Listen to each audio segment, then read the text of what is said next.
ఇంత జనం వస్తారని తెలిసినా ఎందుకు ఆన్‌లైన్ టికెట్లు జారీ చేయలేదు? ఇలాంటి ఘటనలు జరిగినప్పుడు బాధ్యులపై క్రిమినల్ చర్యలు తీసుకోవాలి. ప్రవచనాలు చెప్పేవారు కూడా తప్పుదోవ పట్టిస్తున్నారు. వైకుంఠ ఏకాదశి రోజే దర్శనం చేసుకుంటే సర్వపాపాలు పోతాయని చెప్తున్నారు.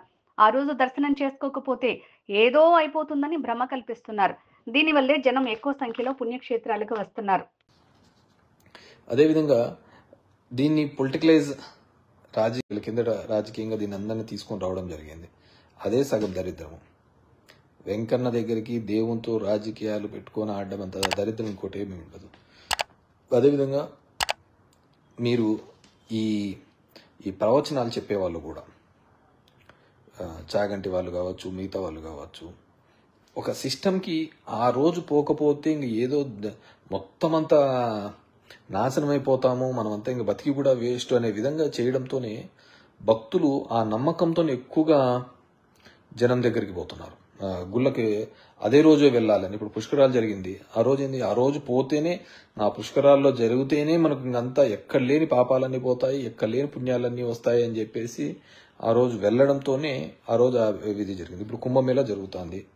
కుంభమేళలో దగ్గర దగ్గర 40 కోట్ల మంది వస్తారని చెప్పేసి మన దాంట్లోనే అంతో ఎంతో క్లీన్లీనెస్ కానీ సెక్యూరిటీ కానీ మెయింటైన్ చేసేది ఏంటంటే మన దాంట్లోనే. ఇక్కడే ఇబ్బంది ఉంటే ఇంక అక్కడ అసలు వాళ్ళు మెయింటైన్ కూడా చేయలేరు.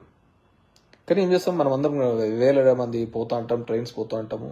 మనకందరికీ ఒక మైండ్లోకి ఎక్కిస్తారు. ఏమని ఎక్కిస్తారు, ఆ రోజు మీరు పోయినారా పోయినట్టు, లేదా లేనట్టు, మీరంతా నాశనం అయిపోతారు అనే పద్ధతిలో చెప్తూ ఉంటారు ప్రవచనాల్లో కూడా. అది చాలా తప్పు. డెఫినెట్గా వెళ్ళాలి. వెళ్ళినప్పుడు ఎప్పుడు క్రౌడ్ తగ్గుతుంది, ఎప్పుడు వెళ్తుంది అనేది అందరూ ఫస్ట్ డేనే వెళ్ళాలని ఏం లేదు. ఎప్పుడు వెళ్తుందో ఆ రోజు వెళ్తే చాలా బెటర్ అనేది నా అభిప్రాయం. సో ఎందుకంటే గతంలో జరిగిన సందర్భాలన్నీ మనం చూసినాం కాబట్టి, ఆ టెంపుల్స్కి వెళ్ళినప్పుడు కావచ్చు, అదే రోజు వెళ్ళాలనుకునే తాపత్రంతో మనం అందరం ఎక్స్పెక్ట్ చేస్తాం లక్షల మంది వస్తూ ఉంటారు. ఇప్పుడు కుంభమేళకు 40 కోట్ల మంది వస్తారని ఒక ఎస్టిమేషన్. సో మనం డే 1 వెళ్ళాలనుకుంటే ఆ రోజు ఖచ్చితంగా ఇబ్బంది పెడుతుంటారు. మళ్ళీ లాస్ట్ చివరిలో అనుకో మేళ అంతా అయిపోతుంది కాబట్టి ఇంకప్పుడు విపరీతం అంటారు. సో ఎప్పుడో వెళ్ళండి, చేయండి. And I request AP government to make an act. ఒక చట్టం తీసుకొని రండి. ఇలాంటి భవిష్యత్తులో మరిన్ని జరగకోకుండా ఆగాలి అంటే ఒక బలమైన చట్టం, ఒక భయం పుట్టించే చట్టం. ప్రజల యొక్క ఆరోగ్యాన్ని, అదేవిధంగా వారి యొక్క ప్రాణాలని నిలబెట్టలేనంత ప్రభుత్వాలు ఉండి స్టే కదా. సో ప్రభుత్వం ఉన్న తర్వాత ప్రజల యొక్క మాన ప్రాణాలు కాపాడాల్సిన బాధ్యత, వాళ్ళకు ఒక నమ్మకం కల్పించాల్సిన బాధ్యత ప్రభుత్వాలది. సో ఆ ప్రభుత్వాలది ఆ నమ్మకం కలిగించాలి అంటే డెఫినెట్గా ఒక మంచి చట్టాలు తీసుకొని రావాలి. ఇలాంటి సందర్భంలో ఏ విధంగా క్రౌడ్ మేనేజ్మెంట్ చేయాలి అని. అదేవిధంగా తిరుమల తిరుపతి సంబంధించి నేను రాజకీయాల గురించి పెద్దగా చెప్పదలుచుకోలేదు, కానీ ఎవరైతే దీంట్లో ఈ ల్యాప్సెస్లలో ఉన్నాయో వాళ్ళలో దీంట్లో